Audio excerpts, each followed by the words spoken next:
Hi, I'm Merrick Burden, Senior Director of Resilient Fisheries at Environmental Defense Fund's Oceans Program. Chances are that if you're watching this video, that you care about the oceans as much as I do. As someone that comes from multiple generations of commercial fishing, I guarantee you that the ocean runs through my blood. I care about the people that rely on the oceans for their livelihoods, and I care about the wildlife that lives in the ocean. I'm also worried about climate change. In this series of short videos, I'll talk about how we can adapt our responsibilities and actions with ocean fisheries as climate change continues to take hold. The effects of climate change are already here. People around the globe are struggling to secure food sources that have sustained them for generations. In the Arctic, melting sea ice and migration of fish and wildlife species have made it more difficult for people there to find traditional food sources. In the tropics, elevating temperatures are causing coral bleaching and a loss of fish that coastal societies rely on. These are just a couple of the effects we see happening throughout the world today, but there is hope.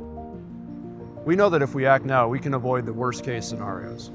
To do so, we need to dramatically reduce our emissions over the next few years, and we need to develop measures that can resist, recover, adapt, or transform constructively in the face of climate change. This is particularly true in fisheries.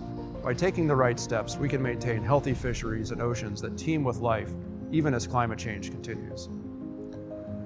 Maintaining healthy fisheries provides many benefits to people and to marine ecosystems.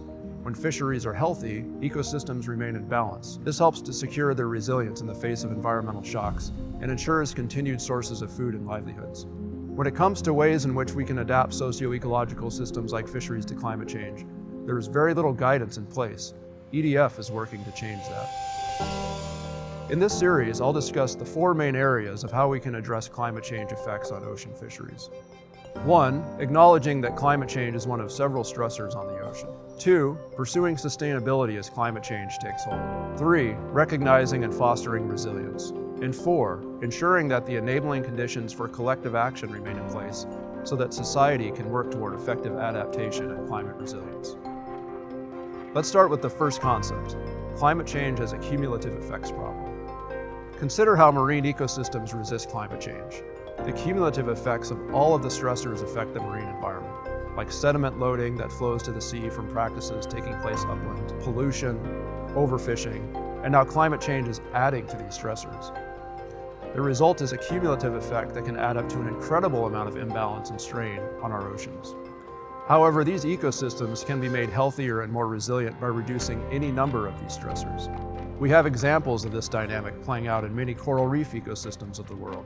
While coral reefs are naturally quite resilient to many types of environmental shocks, sedimentation can smother these corals, leading to large degradation of reef systems. When we add climate change to this problem, the two issues compound upon one another and work to decimate that reef ecosystem. Again, hope remains. By reducing or eliminating sources of sedimentation, we can help these reef systems to be in a better position to be more resilient when the full effects of climate change take hold. In the next video, I'll talk about how sustainability will need to remain a pursuit of fishery practitioners, and how climate change will force us to apply sustainability principles differently than we do today. To learn how you can get involved, click on the links provided, or visit resilientseas.org and edf.org.